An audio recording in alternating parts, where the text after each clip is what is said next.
गौतम के मुंह से यह बात सुनते ही अनिल खुशी से खिलखिला उठा। एग्जीबिशन में मौजूद सभी लोग यही समझ रहे थे कि अनिल किसी ना किसी बड़ी और महंगी एंटीक चीज को लेगा जिसकी कीमत करोड़ों में होगी। लेकिन अनिल ने कुछ देर सोचने के बाद एक छोटा सा एंटीक मार्बल का चेस बोर्ड उठा लिया जिसकी कीमत 10 लाख ही थी।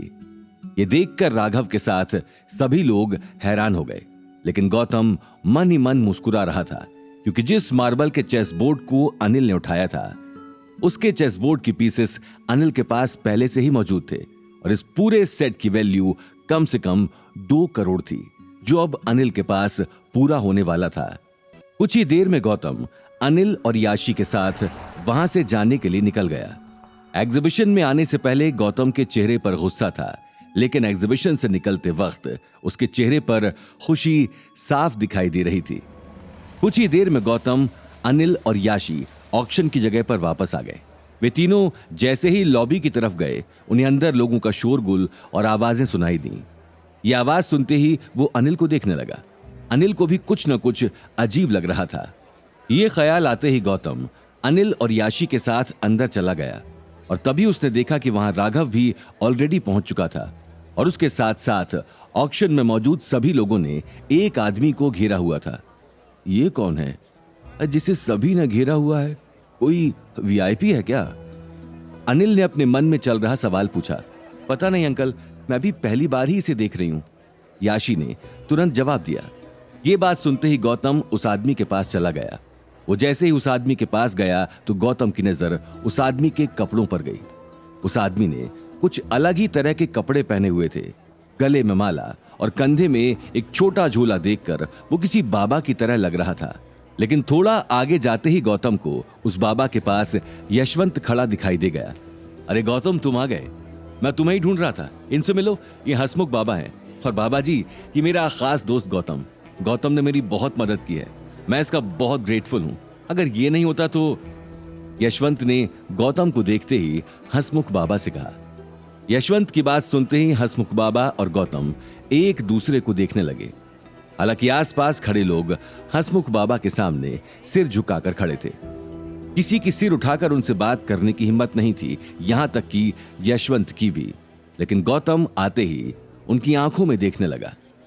अगर मैं गलत नहीं हूं तो ये कहीं वही पाखंडी बाबा तो नहीं है जो लोगों के विश्वास और आस्था का गलत फायदा उठाकर उनसे पैसे ऐंठ लेता है? क्योंकि मैं 4 साल पहले भी इस बाबा से पुष्कर में मिल चुका हूं। मुझे विश्वास नहीं हो रहा है कि इस पाखंडी ने अपनी दुकान यहां भी खोल ली, यशवंत के साथ साथ इतने सारे लोगों को अपने जाल में फंसा लिया। हंसमुख बाबा को देखते ही गौतम के मन में तरह तरह के सवाल चलने लगे। वो एक ही नजर में उस पाखंडी बाबा को पहचान चुका था। वहीं दूसरी तरफ यशवंत ने हंसमुख बाबा के सामने गौतम के बारे में बताना शुरू किया तो आसपास के लोग भी गौतम की तारीफ करने लगे। हंसमुख बाबा को यह बात पच नहीं रही थी।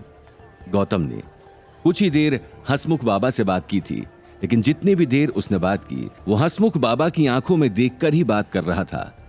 गौतम को बात करते हुए देखकर हंसमुख बाबा समझ चुके थे कि गौतम उन्हें फ्रॉड समझ रहा है, इसलिए उन्हें मन ही मन गौतम के ऊपर गुस्सा भी आ रहा था।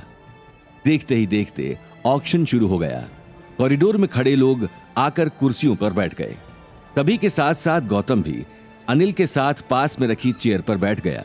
वो हंसमुख बाबा के बारे में जानना चाहता था, लेकिन तभी उसकी नजर नील, रिया और शनाया के मंगेतर सिद्धार्थ पर चली गई।